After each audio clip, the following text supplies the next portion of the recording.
Thank you for joining us today. My name is Darlene McLennan and I'm the Manager of the Australian Disability Clearinghouse in Education and Training, ADCET for short. First, I would like to acknowledge that I'm coming from Lutruwita, Tasmania, Aboriginal land, sea and waterways, and I want to acknowledge with deep respect the traditional custodians on the land that I am today, the Palawa people. I want to pay my respects to elders past and present and emerging, and to the Aboriginal community that continue to care for country. And also want to pay my respect to elders past and present from the lands that you are on today. I stand for a future that profoundly respects and acknowledges Aboriginal perspective, culture and language and history, and a continued effort to fight for Aboriginal justice and rights, paving the way for a strong future. It always was and always will be. Today we have Debbie Hindle, the coordinator, who is a coordinator of the University of Tasmanian's Specialist Peer Mentoring Program, Spearmint. For those who know Debbie, you know she loves an acronym, so we were very excited when she named the program Spearmint. Deb's going to facilitate a student panel for us today from the student mentors from across Australia. The panel aims to discuss and explore the personal and potential professional benefits of being a mentor. So really looking forward to this. Before I hand over to Debbie to introduce the panel, we just want to do a few housekeeping details for those who haven't joined us before. The webinar is being live captioned by Bradley Reporting and will be recorded. This recording will be available on ADCET in the coming days. To activate the closed captioning, you click on the CC button in your toolbar that is either at the top or at the bottom of your screen. We also have captions available via a browser, and we'll now put that link into the chat for people to click on. If you have any technical difficulties, please email us at admin@adcet.edu.au. The panel will discuss for around 50 or so minutes. I forgot to check with that with Deb, but hopefully that is it. And at the end, we'll have the time to ask questions. We do encourage people to chat throughout the presentation in the chat pod, and encourage you all to choose all panellists and attendees. That means we can all see the chat and to see where you're from and some of your experiences. But if you want to have a question asked at the end of the panel, can you please put that question in the Q&A box, or the Q&A pod is what it's called. That makes it easiest for us to find the questions that we need to ask the panel at the end. All right, I think that's it. Hopefully I've forgotten nothing. Thank you for joining us, and over to you, Deb. Thank you, Darlene, and welcome everyone. And it's a privilege to be here today and to have Holly, Ellie and Namita join us. Since I have been coordinating Spearmint, and I do love an acronym, especially when your program is called a Specialist Peer Mentoring Program for students on the autism spectrum. But since I've been coordinating this peer mentoring program, what has really kind of stood out for me is the amazing growth and development and benefits for the mentors. So I know we do some great work in making a positive difference for the mentees, but it seems that there are some really strong spin-offs for the mentors, for those people, for those students who are putting their hands up and working in the programs. So it's a great opportunity today to share some of those benefits that the mentors will do. They'll share some of those benefits for you. Given that we've just been through such an unprecedented period in history with COVID-19, it's also a good opportunity to share with everyone some of the insights that our mentors have found when working with their mentees in this time, some of the impacts of COVID-19 on students on the autism spectrum, and perhaps what we could learn from that to take with us into the future. So I am going to hand over to the mentors now, and I'll get them to introduce themselves because I'll know they'll do it with such finesse.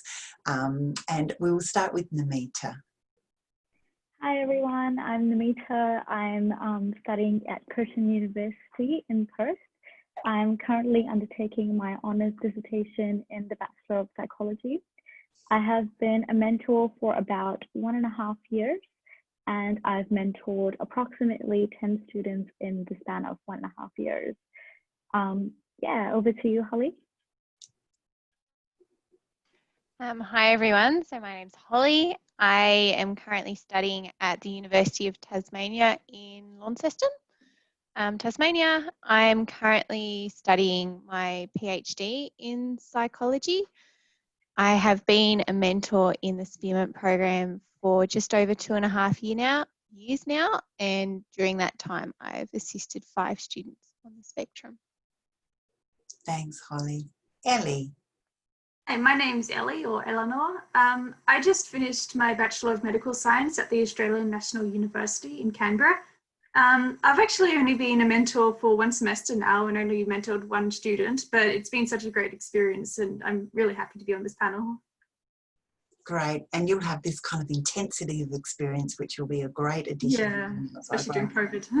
Yeah, thank you all again for your generosity and your courage in joining us this afternoon too.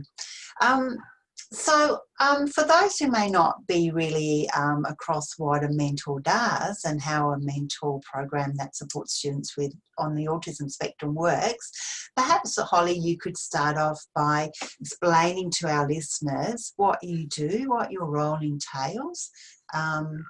Yes. Yeah, definitely. Within the Spearmint program, there is a range of different supports that I provide to students, which is really hingent on the kind of support that they need. So it can be anything from basic university support, which could include how to navigate the university website and access course material, how to participate in online discussions and email certain professionals. It could be study specific, looking at organisation skills or assignment work and understanding marking rubrics. And there's also an aspect of peer support, like creating a safe space where these students feel that they can come and have a listening ear and talk about some struggles that they might be having, either socially or study specific, and being a sounding board for these students when they are experiencing issues, so that you have that opportunity to have a back and forth with them to try and come up with potential solutions for what they might be struggling with. Thanks, Holly. Great comprehensive overview there. Ellie, can you add anything to what your role entailed as a mentor? Yeah, so I mentored through my university's participation assistant program, and it's much the same as what Holly just described. So like, we're providing individualized support to a student with autism throughout their first semester at the university. A lot of it is just making sure they know the services available to them and helping them contact them, so that in the future, once they don't have an assistant anymore, they can still get help if they need it. There's also things like, helping them get out of their comfort zone and go to society events and make friendships and connections at the university, and providing some directions to how they can further their passions through going to university. Yeah, and I can imagine like getting out of your comfort zone and going on to society meetups can be kind of scary for anyone. Yeah. But for people who aren't really confident in social skills, it would be even more difficult. Yeah. Sometimes you definitely need a bit of support and a bit of a push. And yeah. Thank you, Namita. Anything you want to add? Yeah, so we're very similar to what Holly and Eleanor described. I also help my mentees overcome any barriers or challenges that they've faced, such as helping them obtain a professional role related to their degree, or just helping them get into the professional aspect of the working field. So I do that by encouraging them to practice interviews. So I would do like a practice run with them, and make sure that they know what they're getting into. And I also help my mentees increase their social skills as part of the Curtin Specialist Mentoring Program.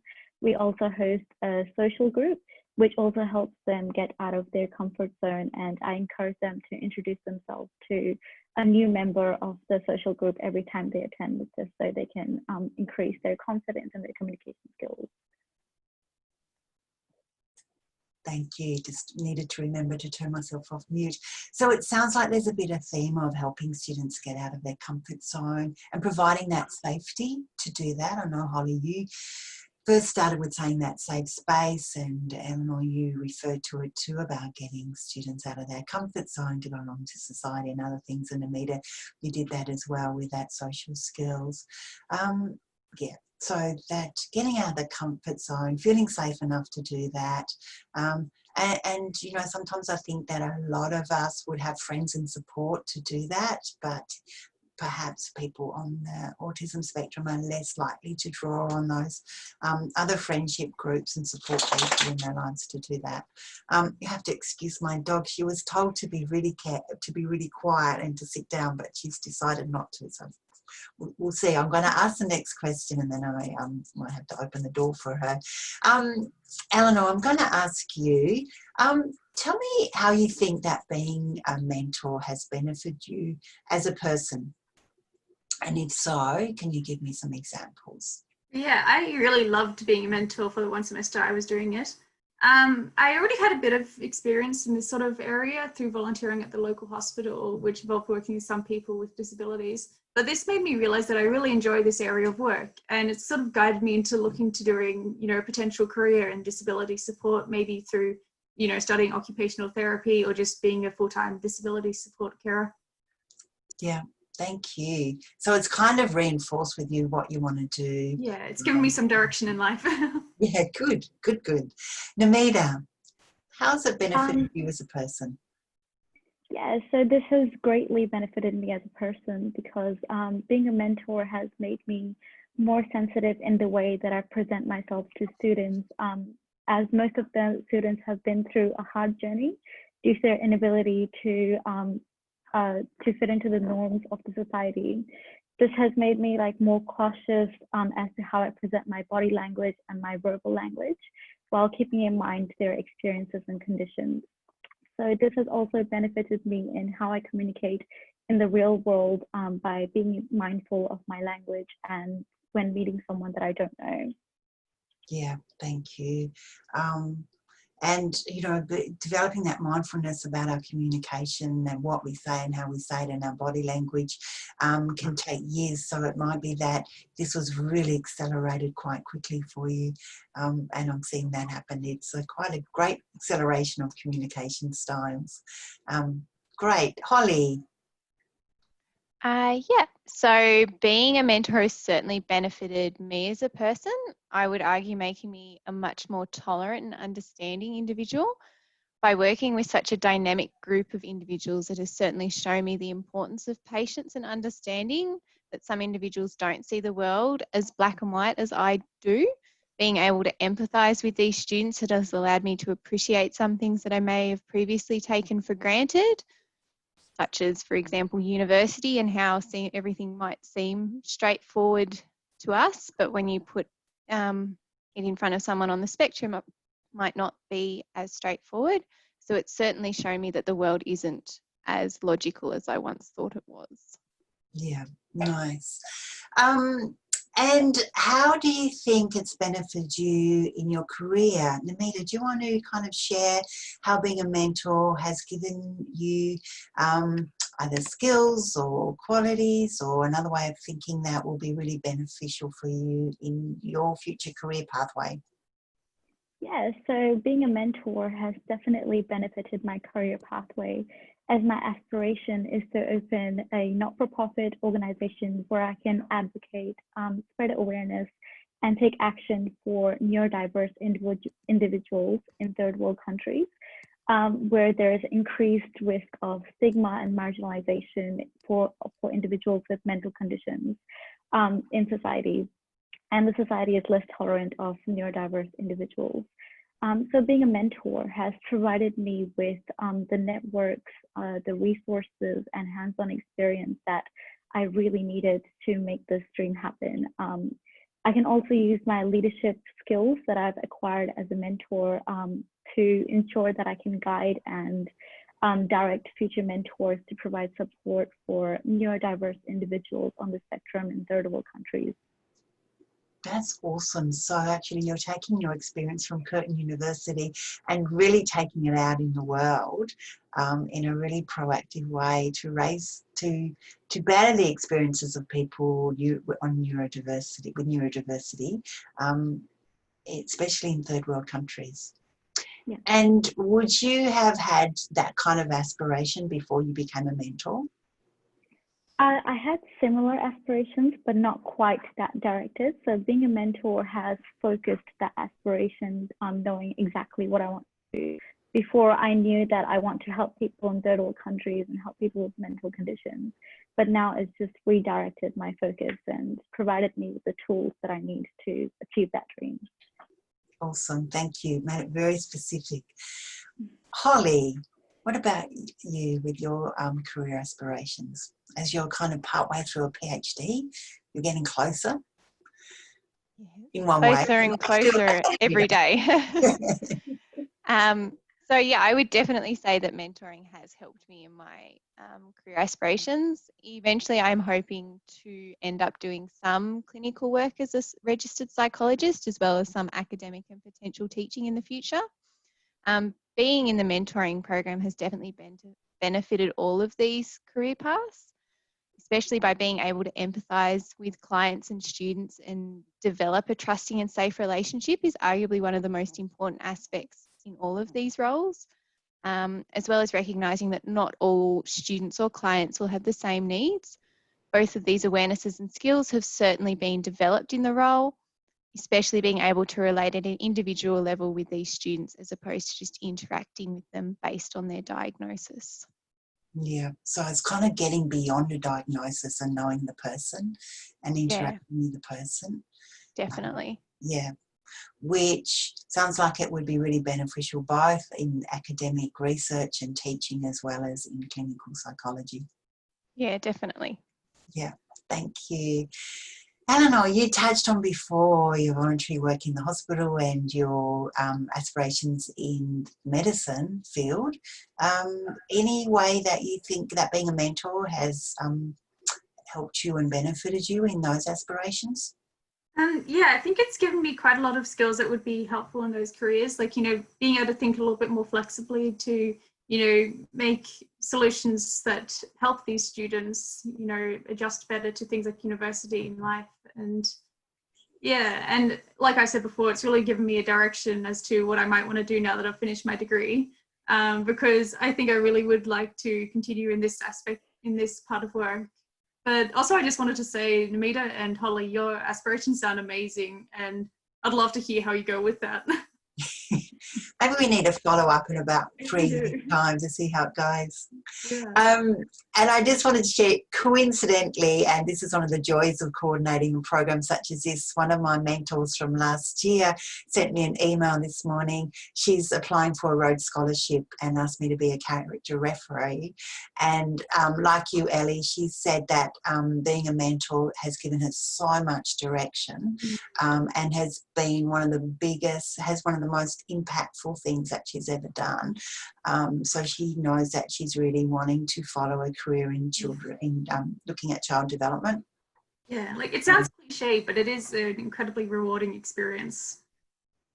It does sound cliche, Yeah. but I think you three are giving some great examples to back that up. So we're going to bust beyond the cliches.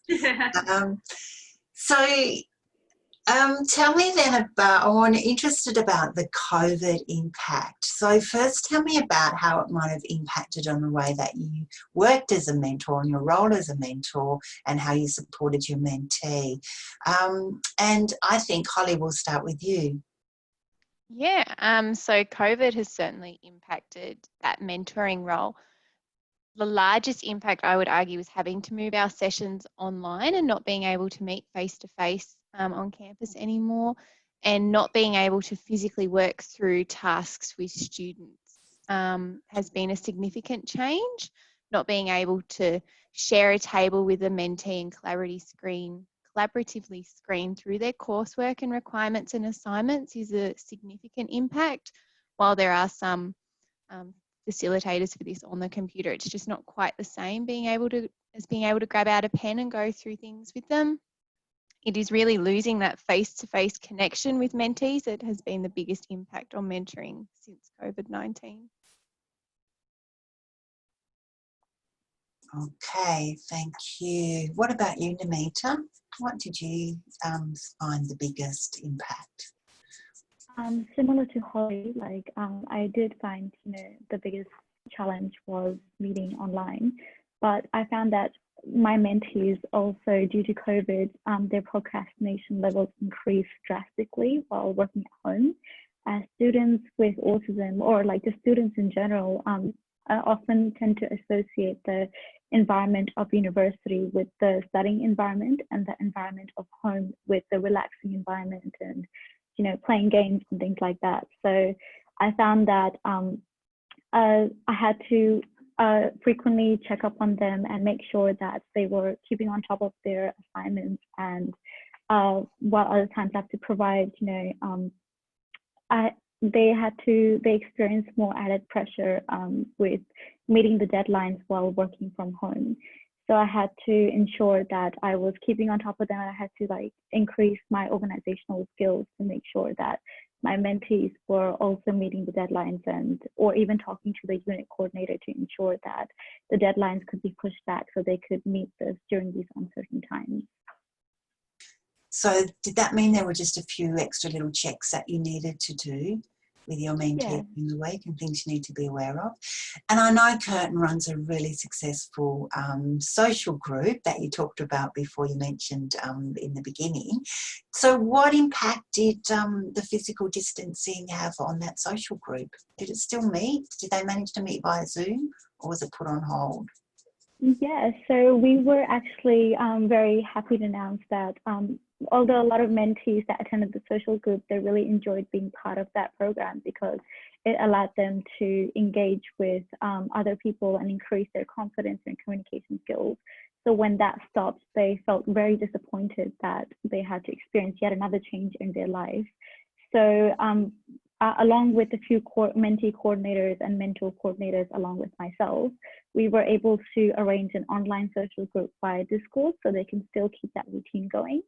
And we were actually very successful in implementing that. So we were really happy to keep that going after everything that happened with COVID. So that was amazing.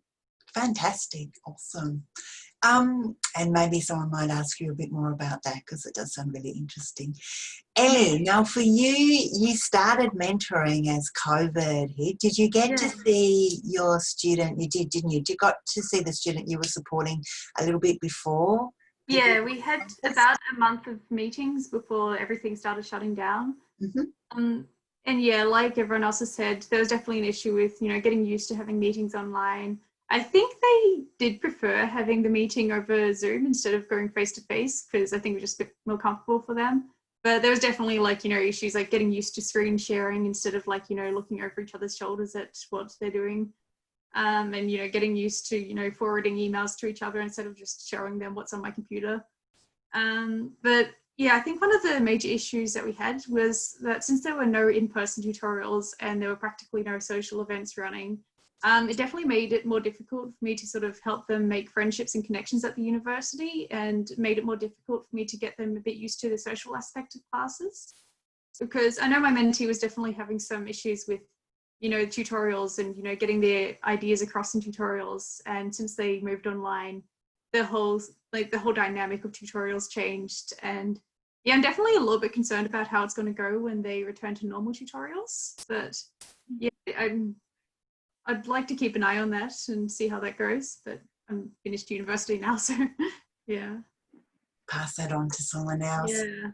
And that actually leads nicely into the next question about how do you think that COVID-19 has impacted on students on the autism spectrum, their studies and their experience as a student? So you started talking there about changing, Ellie, you started talking about that change from being a participant in a face-to-face tutorial to moving and becoming a participant in an online tutorial. What challenges did that bring up for the student you were supporting?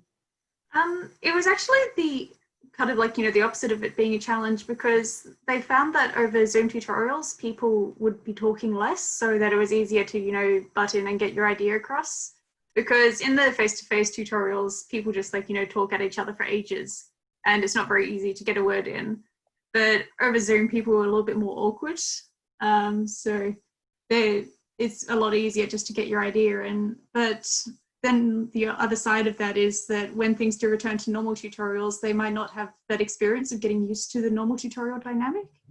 And they'll have to get used to a whole new style of tutorial when it's in person again. Mm-hmm. And yeah, there's also the student that I was mentoring was in their first semester of university, and that's a fairly critical time for, you know, making new friends and making new connections. And the majority of social events had kind of just stopped altogether. So it definitely wasn't easy to help them make any connections. Okay, so that might be hard to pick up too, like how do you come Yeah. back and then make those connections? Yeah, I think picking up from everything being closed down is definitely going to be an issue. Yeah, that return back to campus, which may not go smoothly. Yeah. I like that insight about how the tutorial participation become easier, and perhaps because a lot of other people become awkward about how to communicate, and then it was a bit easier to have the say. So, yeah. And also like doing a tutorial from their from their bedroom or living room, they're within their comfort space there. Like they're somewhere familiar. It's not a new classroom or anything. Mm-hmm. Good. Okay, Holly, what have you observed that you could add to what Ellie has said, or perhaps totally different points?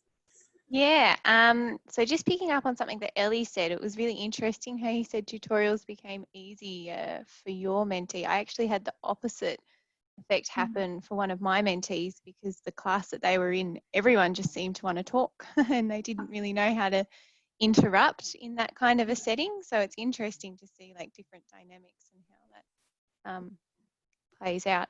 But what I would say has been the biggest impact for the mentees that I've worked with is having to move everything online, from having to relearn how to attend lectures and participate in tutorials like Ellie said, and having to self-motivate from home.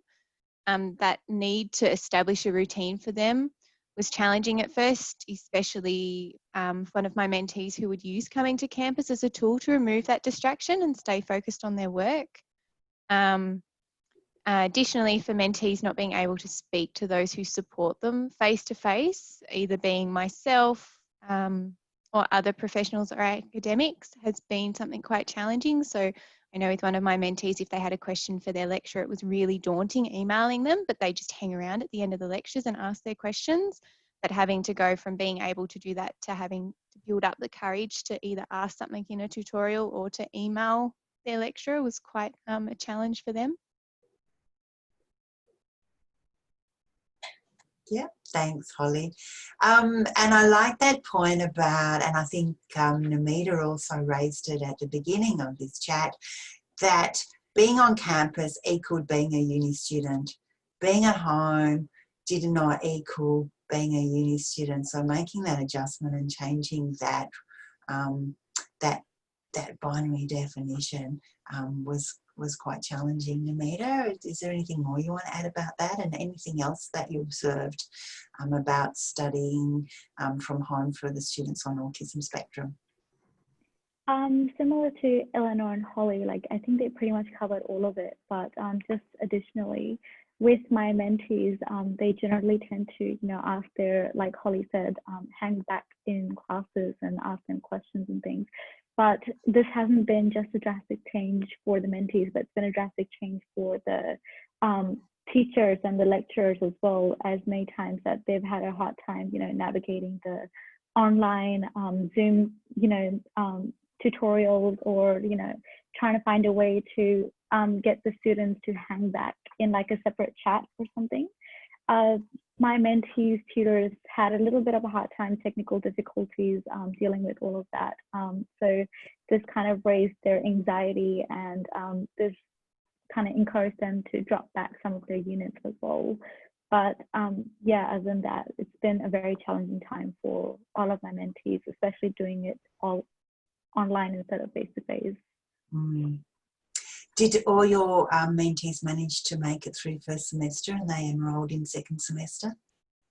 They are all enrolled in second semester, and they did manage to get through the first one. But one of my mentees is, again, having trouble with the online classes because even though in WA we don't have as many cases and the restrictions are easing, on most of the tutorials for my mentee is still being held online, even though they're encouraged to do it in person now. And because of the lack of international students and the lack of funds to university, the universities had to cut some tutors funds as well. So there's a lack of tutors that are enrolled in my mentees unit, and there's a lack of classes as a result. So that's kind of caused the anxiety for the unit coordinator as well. And so right now we're debating on just taking a gap semester because this is just too difficult.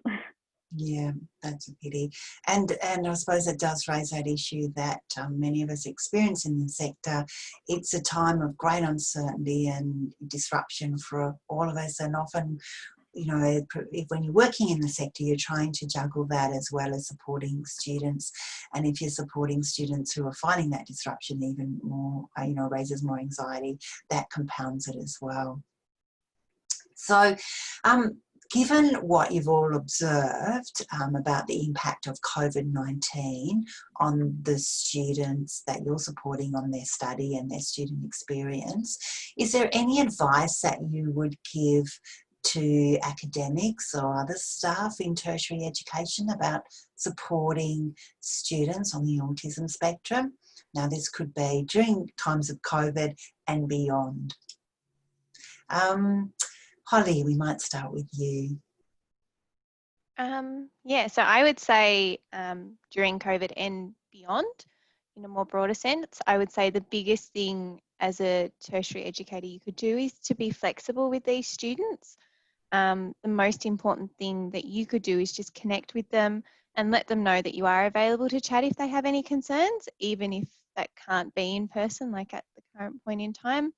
As well as also being aware that online study is something that these students do really struggle to adapt to sometimes, but what they struggle with is often different between each individual student. So it is more about communicating with these students as individuals as opposed to trying to apply blanket fixes across how you deliver content. While sometimes students don't know how to fix what they're struggling with, they often have quite good insight in what isn't working for them. So just encouraging them to raise any concerns they may have is a fantastic first step in assisting these students. There are some specific examples of things to be aware of, and I know that we raised tutorial participation before, but it is something that these students might struggle with a little bit because I know at UTAS the attendance in tutorials has gone from being like maybe 15 to 20 people into a classroom to being up to 50, so it's quite a daunting thing for them to speak in front of such a large audience. Or something else that some students have been struggling with is content all coming out all at once in these online units, and I meet with some of my students and they freak out because, you know, enough content for 3 weeks has been released and they think they have to get it done by the end of that week. So maybe just staggering content release is another thing that could help. Okay, thank you. Ellie? Yeah, much like Holly said, like, you know, just being very flexible and keeping in touch with your students who you know have, you know, disabilities like autism. Also, like reading up a bit more about the different disabilities that are common among students, whether that's like, you know, autism or even things like anxiety and depression. Just reading up a bit more so that they can have a bit more understanding about what their students might need. Also, I'd say, you know, if you're going to have a chat to one of your students about how you can make the course more accessible to them, maybe give them a few options, like whether they'd like to talk over Zoom or whether they'd prefer to email or something like that, because different people are comfortable with different things. Also, going out of COVID now that, you know, some classes are returning to in person, if they can stick with recording lectures, because some lecturers are getting a bit stricter on attendance now that things are going back in person, but sometimes with disabilities, like not even just autism, it can mean that, you know, sometimes you just can't attend class or sometimes you just can't focus in class. And I think it's just a good idea in principle to keep up with uploading the recordings of lectures so people can watch back if they need to. And yeah, another thing that's more in general, instead of just with COVID, is uploading lecture slides before lectures. I find can be useful for students with disabilities going to lectures, because that gives, you know, if you can have a read over the lecture slides first, you can have some idea of what the structure of the lecture is going to be. And, you know, that can affect a range of disabilities. For example, I've got attention deficit disorder, and just knowing the general structure of a lecture can really help if I do lose focus. And from my experience with my mentee, I found that, you know, they really liked having the lecture slides like ready so they could understand the lecture before they go into the lecture. Yeah, great point. That's a really good point. And I think also both you and Holly so far have reiterated that point of like, it's just checking in with that individual student and what works for them. And I like how you said to give solutions. So Holly, you know, mentioned that often students might know what's not working, but they're not sure what might work. So if you have some suggestions and solutions to offer as options, that could really be helpful by the sounds of it. Yeah. Namita, what advice and suggestions would you give to tertiary education staff about supporting students, either, you know, continue through COVID or post-COVID, as some of us are heading that way? As many students on the spectrum are isolated due to social anxiety, they do not have the robust network to seek help like most students do, or even ask the teacher when they're struggling with something. This may lead to the student falling back behind in class or missing out on something important.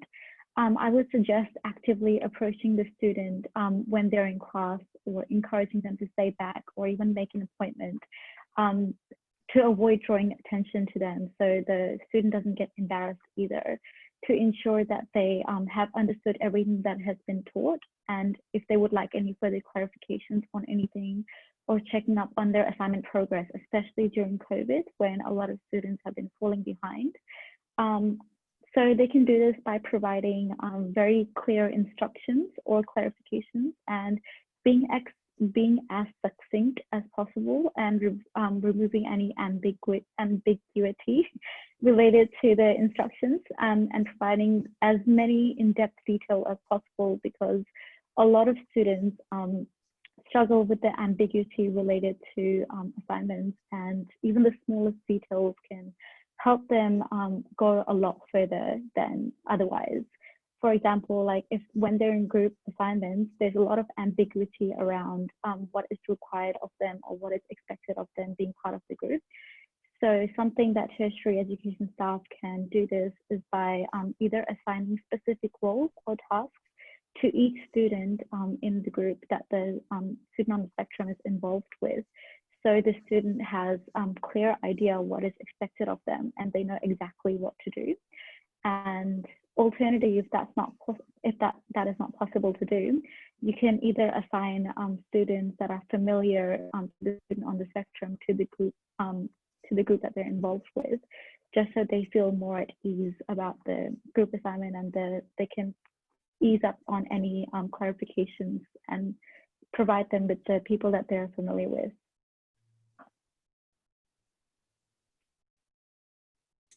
Sorry, I just needed to cough then. Namita, you raised some great points, and we know that a lot of students on the autism spectrum struggle with group assignments, and that often, you know, a group assignment task is set, and then students are just left with it, but there's a whole lot of skills that it takes to be part of a group and organise as part of a group. So it sounds like you've seen some students really struggle with that, and I know I've seen some students really struggle with that as well.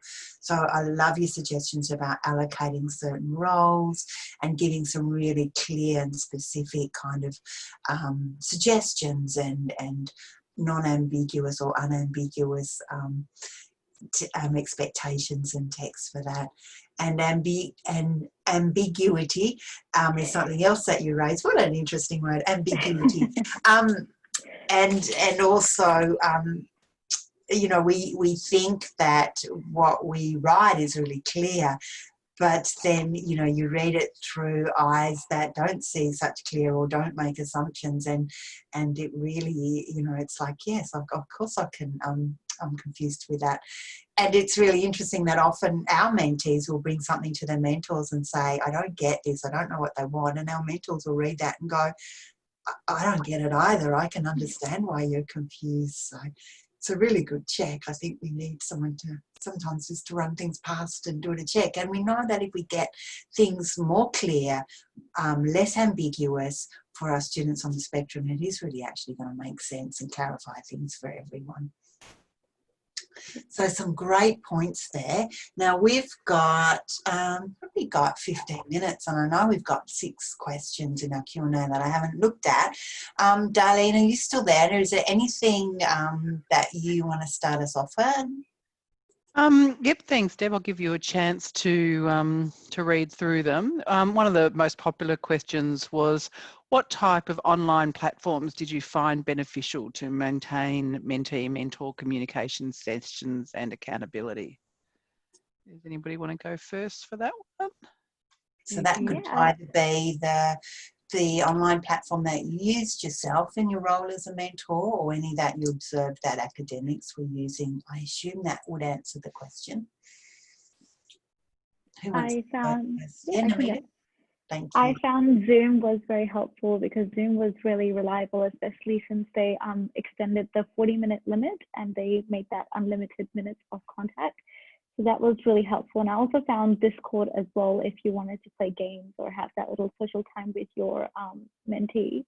And Discord was really useful in playing, you know, different games like Jackbox or this drawing games that I can't remember the name of. But yeah, they were really cool. That was really nice. So what was it again? Say it again. Sorry. It was Discord and Zoom. Discord. Oh, yep. No, I heard the Zoom one. Hadn't heard of the other one. And any other? Did you share the screen in Zoom? Did you use the share screen functions? We used Discord to share the screen. Okay. No, I couldn't figure out how to do it on Zoom. Yeah, I also learning curve with Zoom. Ellie and Holly, you both mentioned that one of the things difficult was not being able to sit side by side with your mentees and look over their plan or their, you know, their unit outline. So, did you use Zoom or any other platform? Yeah, it took some getting used to, but we did find Zoom was quite flexible because once we did figure out the share screening, that meant that, you know, we could just look at each other's computers from our own rooms. But yeah, it definitely took a bit to get used to. Before that, we were just forwarding emails to each other with documents in it. But it's definitely easy if you can just see each other's screens using the share screen. Mm-hmm. Cool. And also I found that Zoom's good because you can, like, it sends them an email before the meeting so that they remember that the meeting's on. Yeah. Nice. I didn't know that. So that's handy. Yeah. Good. Holly. Yeah, so we use Zoom as well, and the share screen function was really good, particularly with one of my mentees has a lot of anxiety about missing key instructions that get posted on like the university website. So being able to share the screen and go through that together was really good.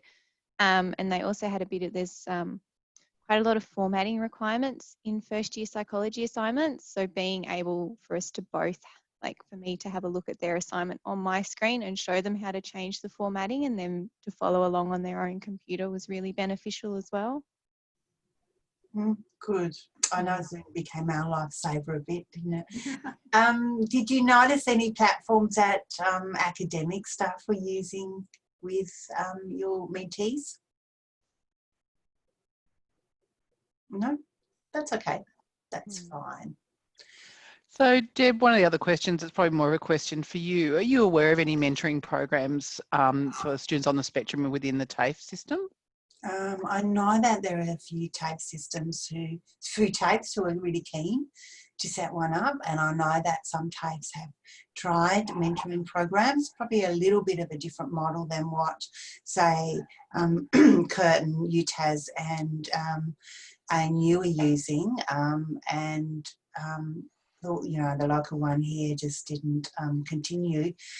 We've actually, and if people who are listening aren't aware, we actually run a community of practice for universities and TAFEs around autism mentoring programs. And you're welcome to join that if you want to find out more about it. And TAFEs, there's a few TAFEs who are members of that, but they haven't yet quite got the right kind of model that would work in the TAFE. And part of that, I think, and from my perspective, is that generally students at uni are just there for a little bit longer. So you can capture a student in their second or third year. So, for example, Holly, is this your 5th year, I think, at uni, or 5th full-time equivalent year? So you've gone through an undergraduate, then you've gone through honours, and now you're doing a PhD. So we've actually had Holly for 3 years. We're very lucky. And Namita, the same might be for you. Do you think you've been, it gives you a year to settle in, and then you might become a mentor and still have a few years to do that, whereas TAFE courses tend not to be so long. No. Well, it's more challenging, isn't it, in that way? Yeah. Somebody's asked a question, and like for all of us, being motivated with work, but also being motivated with our study. Kind of what things did you do or helped you to continue to be self-motivated, and also kind of what strategies did you use to, take responsibility of your time management? So it's often we talk about that for the mentees, but for the mentors, it probably would be a challenge. Any tips, tricks? So I've definitely been working with that myself. So I have a lot of calendars that I use. So I've got my big wall calendar there where I put up all my assignment due dates and everything across the days off as I go along. I also had a system of setting reminders on my phone and using my diary. I've got a paper diary where I write in when things are due. And I think having all those reminders definitely keeps me on track. And I definitely also recommend using a study timetable so that you, this is also something that I worked with my mentee, setting up a study timetable so that you don't spend all your time studying one subject. So you sort of disperse your time around the different subjects. Mm-hmm. And a big part of your work was that organising that study timetable with your mentee and then checking that they were able to stay on track with it. Yeah, we did that a bit. Yeah. And how successful was it for them? Yeah, I think it worked pretty well for them. We were quite lucky because, especially towards the exam period, all of the exams were worth about the same percentage each. So the mentee pretty much just divided the amount of hours he had evenly into 3 to spend on each of the 3 subjects. I think they also liked having the timetable because they liked having a bit more structure and seeing things a bit more logically. Yeah. Awesome, especially during this time, I think. Yeah. Namita, what was your experience in how did you keep yourself motivated, and how did you keep your mentee motivated and on track with studies? I kept my mentees motivated, and the way I helped my mentees also motivated me as well. So I always checked on them and just made sure that they were on top of everything. And while I checked on them, it provided them with a reminder as well to get things done and not to procrastinate and things like that. But when I checked on them, it also kind of reminded me that, okay, since if I'm providing them with those tips and tricks of how to stay on top of things, I need to apply that as well to my life. And I can't just, I have to preach what I advise as well. So yeah, it's been a bit challenging to always, to remove all the distractions and to stay on top of studies, especially with doing my honours right now. All of my studies is online, my meeting with supervision, my lectures and everything. And just, I have to handle I have no assignments, I have to handle all of my tasks by myself. So it's been a bit challenging to make that timeline by myself, but I've been trying to set deadlines for myself that, okay, by week 1, I have to finish my part 1 of my introduction, or week 2, I have to finish part 2 of my introduction, that kind of thing. So that's how I've been keeping motivated. Nice. So you set yourself little tiny deadlines and then had to go for them. Yep. And I like it that, it's if I'm going to get my mentee to do it, I just better do it as well. Yeah. Holly, have you got anything to add? I would say, both for myself and for my mentees, is setting really clear goals each day and really breaking tasks down. So one of my mentees has quite a lot of reading to do. They've got 4 units and each unit might have between 10 and 15 pages. So that could be 60 pages of reading for them, but really breaking it down and saying, okay, so by the end of Monday, you're going to have done an hour's worth of reading, and then we'll evaluate on Tuesday how much more you need to get done on that day, and trying to break tasks down as simply as possible. And then just like Namita said, doing that check-in and making sure that they are keeping up with the tasks that they have set for themselves. Thank you. Along the line of breaking down the tasks into smaller tasks, I find that's also very useful when you have a lot on and it's feeling quite overwhelming. If you write each of those tasks out, like, you know, into like, you know, tiny subtasks, and if you write them out and you can physically cross them off as you get them done, because then you get like, you know, that feeling of satisfaction, like, yes, I'm getting through this work. And yeah, I find that makes things a little bit less overwhelming. And just that positive emotion when you go, yes, I've done another item. Cross it off. Tick. We're talking a lot about that at the moment, Holly, like how do we get that positive emotion, because that's what changes our behaviour and our habits. So there's nothing better than crossing on something off the to-do list. I'm just looking, I think it's Patria has mentioned that the Uni of Wollongong has an assignment calculator. So that's great, and we've been using some, I think we've been using one from New Zealand. One of the New Zealand universities has a really good one, and I'm happy to share that with it. And our resources, we've also done a really meticulous semester planner and weekly planner, and we, Holly, that kind of encourages people to break down tasks into small tasks and put timelines and deadlines on that. And a bit like Namita, you set your own deadlines and timelines as a way of keeping on going.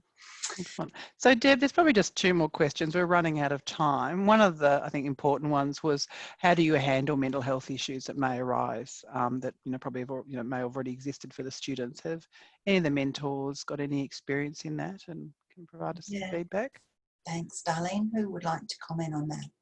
I've got a bit of a comment. So definitely understanding the mental health system in Australia is good. I guess, like, you know, kind of fortunately, I already had experience with that, like, you know, getting mental health care plans and knowing who the good psychologists are in the area and how to get onto a psychologist, and just having a good understanding of that and helping direct your mentor, or I mean, you're helping direct your mentee onto professional services if they do need it. I've, like, my mentee already had a psychologist who, you know, they knew was good. So luckily they could go to them if they did need it, which they fortunately didn't at the time. But yeah, I think it's important to understand those things and have an idea of who's a potentially good GP or psychologist to recommend. Mm-hmm. Yep, good. So knowing those kind of those recommendation points, referral points, and which is a better way really in thinking that you have to take that on yourself, because no one got to remember that, sorry? We've got to remember that, like, we, like, you know, we're supporters, but we're not doctors. Like, we're not psychologists. Yeah. Like Holly might be soon, but yeah, still not yet. But a really good point. And Holly and Namita, have you got any comments on that point about stepping back and going, this is beyond me, this is beyond the role, and how do I do that well? And how do I do that well with still keeping the trust of my mentee and feel like I'm supporting them?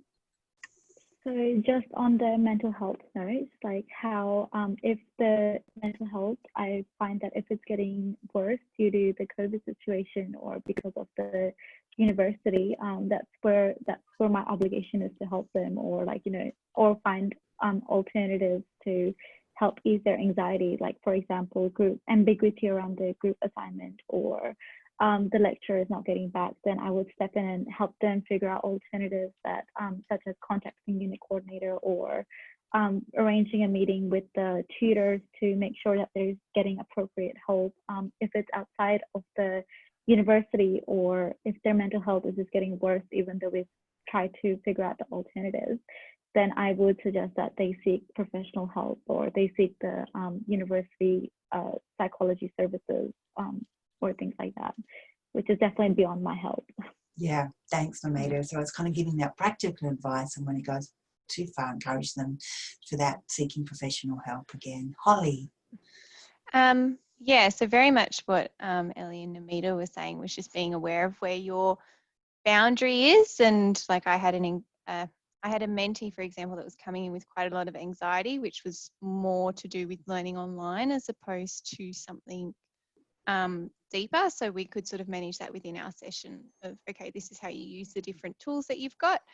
But a second mentee that I've been working with had a lot of more personal things happen, and being able to recognise that and knowing that they already had support systems set up. So really encouraging them to go and see someone else, and also just reminding them that in this current situation that we're in, it's completely normal to experience some sort of anxiety and low mood, and that everyone is sort of a bit stressed and worried at the minute, and that's completely normal, and it's okay to have bad days and seek support and just put the computer down for a day. That's fine too. Yeah, nice. Thanks. That normalising is really important. Darlene, got Yep. any extra time? I don't think we Well, have. we've got very. I just want to ask this one because I think it's a really good question. I'm sorry if people have to leave it. It will be on the recording.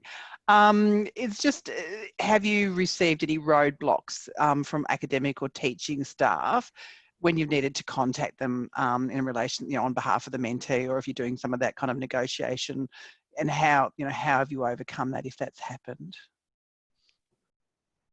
Yeah, I had a really specific example a couple of years ago when the program was being sort of in its infancy and not a lot of academics knew about it. And I went with this particular student who the lecturer may not have been aware that they were on the spectrum, and they really needed to speak to them. And I was there, and I sort of got interrogated as to why I was there, because they hadn't heard of the program before. So just sort of in that particular situation, I sort of just said, I'm just here to help this student. If you would like any more clarification, this is my supervisor's email. You're welcome to contact them, but just sort of not trying to detach or to take away attention from that student or embarrass them either. The academic was pretty harsh, but that was probably the worst thing that's ever happened. Nothing like that's ever happened before or after that. That's terrible.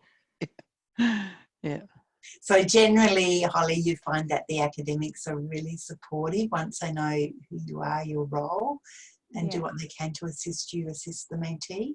Yeah, definitely. Especially this particular mentee at the time didn't have their learning access plan organised, so that lecturer didn't sort of know that there was they were on the spectrum. Other mentees already had their learning access plan there, so when I sort of came in and said I'm supporting this student, they already had that little bit of background as to why, and they're very sort of open and welcoming, and they have further questions they might ask me them when the mentee goes, which is a really good way to handle it. Good. Namita, what have you found? I think with me specifically, I think I touched on it a little bit before. With my mentee right now, the unit coordinator is also the tutor, and he's the only tutor as well. So he told my mentee that he was only available to answer any questions during tutorials. And the tutorials, there's only 2 of them per week, and they're usually really packed. And the unit coordinator is also feeling very overwhelmed with the amount of work. So they've told the whole unit that they may not have time to check the emails or reply to any emails. So it's better if they just ask them during the tutorial. So that provided my mentee with a lot of anxiety in, that having that only time to ask that questions. And if the tutor is too busy, answering other people's questions, they're not going to have time for my mentee. So we didn't really resolve it. We just ended up dropping out of the unit until the COVID situation eases a little bit. And we decided that that's probably a good idea since it's even, providing the unit coordinator with a lot of anxiety as well. So yeah, that was kind of how we overcame it. Yeah.